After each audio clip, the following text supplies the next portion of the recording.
सबसे पहले तो thank you everyone for coming today. और आपको पता है कि आज हम लोग एक नई शुरुआत कर रहे हैं। काफ़ी टाइम से एक्चुअली में एक विज़न था एक स्कूल का। वैसे तो स्कूल बहुत सारे हैं, कमी नहीं है हमारे शहर में स्कूल की, लेकिन अभी भी कुछ लर्निंग गैप्स हैं जो हम फील करते हैं हर स्कूल में, वो अभी तक गैप फिल नहीं हुआ। क्या है वो? आप अगर ध्यान देंगे तो जो भी स्कूल्स अभी चल रहे हैं वो एक्चुअली में अच्छे स्टूडेंट्स पे चल रहे हैं। होना तो ये चाहिए कि स्कूल्स की वजह से अच्छे स्टूडेंट्स प्रोड्यूस हों।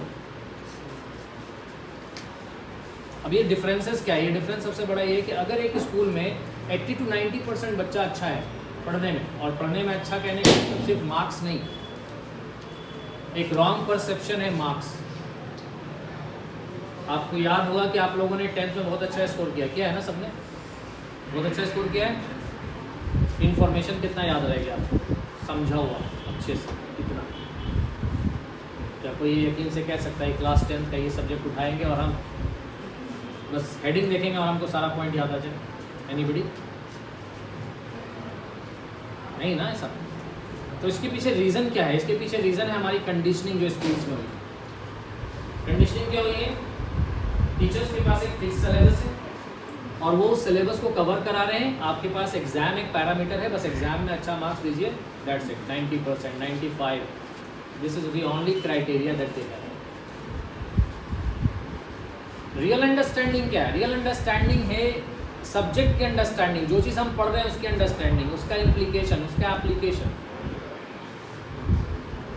तो ये जो गैप है ना, उसको हमको इसके ज़रिए फिल करना है। ये सिर्फ हम लोग एक नॉर्मल सा स्कूल नहीं खोला है, ये एक विजन है जिसको इम्प्लीमेंट करना है। तो जो भी फैकल्टीज़ जिनको हम अपने साथ इस स्कूल में शामिल करेंगे, तो हम चाहेंगे कि आप लोग उस विजन को ज़रूर से इम्प्लीमेंट, क्योंकि इम्प्लीमेंट आपको करना है। I will guide you guys, I will in fact train करेंगे जहाँ जहाँ पे ज़रूरत पड़ेगी, गाइडेंस देंगे आपको, इम्प्लीमेंट आपको करना है।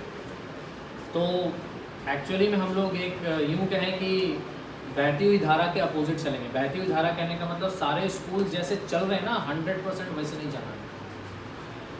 हमें फोकस करना है रियल लर्निंग, और वो कैसे अचीव करेंगे, इसके लिए हम लोग टाइम टू टाइम ऐसे कई सारे सेशंस इस क्लासरूम में ऑर्गेनाइज करेंगे और आप उन सबको इम्प्लीमेंट करेंगे, ठीक है ना? तो छोटी छोटी चीज़ें हैं। अभी आज तो चूँकि इंट्रोडक्शन ही हुआ है हमारा, और हम ये भी बता दें कई सारे इश्यूज़ हैं जिसको हम लोग इस एनजे स्कॉलर्स एकेडमी और इसके आगे जाकर के हम लोग एड्रेस करने की कोशिश करेंगे। जैसे स्कूल्स में कई स्टेक होल्डर्स होते हैं, एक होते हैं इन्वेस्टर्स, एक होते हैं टीचर्स, और एक है स्टूडेंट्स। 3 स्टेक होल्डर्स हैं मेरे को, और चौथे में आता है सोसाइटी, ठीक है ना? सबसे मेन स्टेक होल्डर्स हमारे स्टूडेंट्स हैं। तो टीचर्स जो हैं उनकी रिस्पॉन्सिबिलिटी है स्टूडेंट्स, उनका ओवरऑल डेवलपमेंट, उनके लैंग्वेज सेंस को डेवलप करना, उनके परसेप्शन को डेवलप करना, ऑब्जर्वेशन स्किल्स को डेवलप करना, राइटिंग स्किल्स को डेवलप करना, ये टीचर्स का मेन रोल है। टीचर्स का यहाँ पे मेन रोल रहेगा। अच्छा, उसके बाद आते हैं जो मैनेजमेंट और ओनरशिप में जो उनका क्या रोल है। Their role is to take care of the teachers.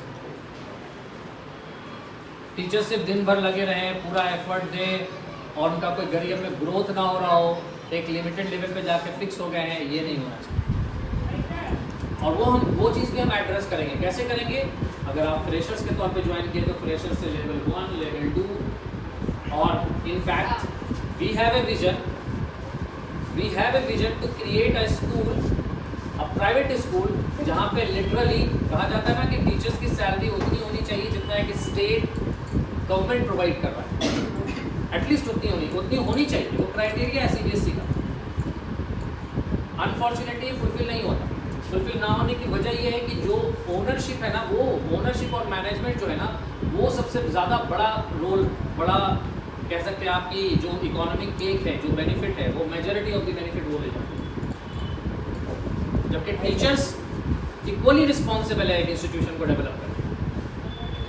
अब चूँकि वी आर जस्ट स्टार्टअप, तो धीरे धीरे ही सही, but we will meet this criteria. हम ये क्राइटेरिया भी मीट करेंगे जहाँ पे हम चाहेंगे कि जितने भी बच्चे हैं जितने भी टीचर्स हैं हमारे यहाँ, उन सारे के सारे टीचर्स की सैलरी हम एक स्टैंडर्ड लेवल पर ले करके जाएं।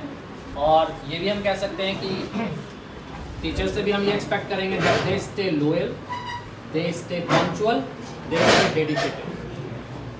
तो टीचर्स की रिस्पॉन्सिबिलिटी होंगी स्टूडेंट्स, मैनेजमेंट की रिस्पॉन्सिबिलिटी होंगी एजुकेशनल इंस्टीट्यूशंस एंड टीचर्स का टेक केयर। मैनेजमेंट की रिस्पॉन्सिबिलिटी होगी कि टीचर्स के डेवलपमेंट और ग्रोथ के लिए क्या क्या कर सकते हैं, एजुकेशनल इंस्टीट्यूशन के डेवलपमेंट ग्रोथ के लिए क्या क्या। So we will try our best कि हम उसको अचीव करें। और ये विजन लेकर के हम लोग आगे बढ़ रहे हैं कि एकेडमिक्स में दो चीज़ें होती हैं, एक है सिंपल हमारा बोर्ड एग्ज़ाम और एक है हमारा जो कॉम्पिटिटिव एग्ज़ाम होता है। ये दो अलग अलग लेवल पे चल रहे हैं। आप अगर स्कूल्स को देखेंगे तो स्कूल्स में या तो एकेडमिक हैंडल हो रहा है या फिर कॉम्पिटिटिव एग्ज़ाम